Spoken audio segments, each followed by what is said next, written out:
ترکیه کې د افغانستان او پاکستان ترمنځ روان مذاکرات بې پایلې او ناکام پای ته ورسېدل. سلامونه ستړي مشه، وخت مو په خیر. پام وکړئ د ایران ټي وي یوټیوب چینل څخه د نن ورځې تازه او مهمه خبرونو ته. سرچینې وایي چې د ترکیې مذاکراتو کې پاکستاني لوری د شاتګ په تکل کې دی. سرچینې تلو نیوز ته ویلي دي چې د افغانستان اسلامي امارت پلاوي خپله ټوله هڅه کړې ده چې رغنده خبرې او د ستونزې د حل لپاره مذاکرات وکړي، خو پاکستاني لوری په دې نیت نه ښکاري. سرچینې زیاتوي چې د پاکستاني لوري ته په خبرو کې همغږي نه ښکاري او د دلایلو د وړاندې کولو پر ځای د شاتګ تکل کړی دی او غواړي چې د مذاکراتو میز پرېږدي.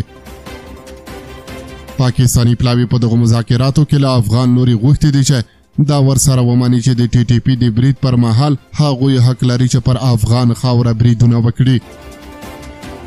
بله دا چې په لومړی ځل یې منلې ده چې له بهرني هېواد سره یې تړون کړی دی چې ډرون برید به په افغانستان کې کوي او د ډرون برید مخنیوی ځکه نشي کولی چې دغه تړون نشي ماتولی. د اسلامي امارت د پلاوي له نظره د ټي ټي پي ستونزه افغاني ستونزه نه بلکې پاکستاني مشکل دی او نوې هم نه ده بلکې پخوانۍ ستونزه ده.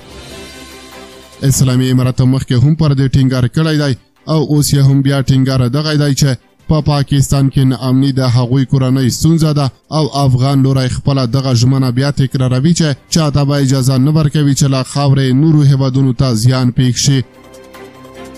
په پام کې وه چې تېره شپه ناوخته دغه خبرې پای ته ورسیږي او دواړه لوري ګډه اعلامیه خپره کړي. که څه هم پاکستان نه دی ویلي چې افغانستان کې د ډرون برید په تړاو له کوم هېواد سره تړون کړی دی، خو معلومیږي چې دغه نه ماتېدونکی تړون له امریکا سره شوی دی. پاکستان چې د بریتانیا لخوا رامنځته شوی دی اوس مهال ورباندې بریتانیا او امریکا دواړه په شریکه پنګبنه کوي او ملاتړ یې کوي. پاکستان په وضعیت ملامت او سلامت پر ځای تابعدار پاتې شوی دی او د هغوی پر ځای امر پرته له کوم ثبوت بریدونه کوي.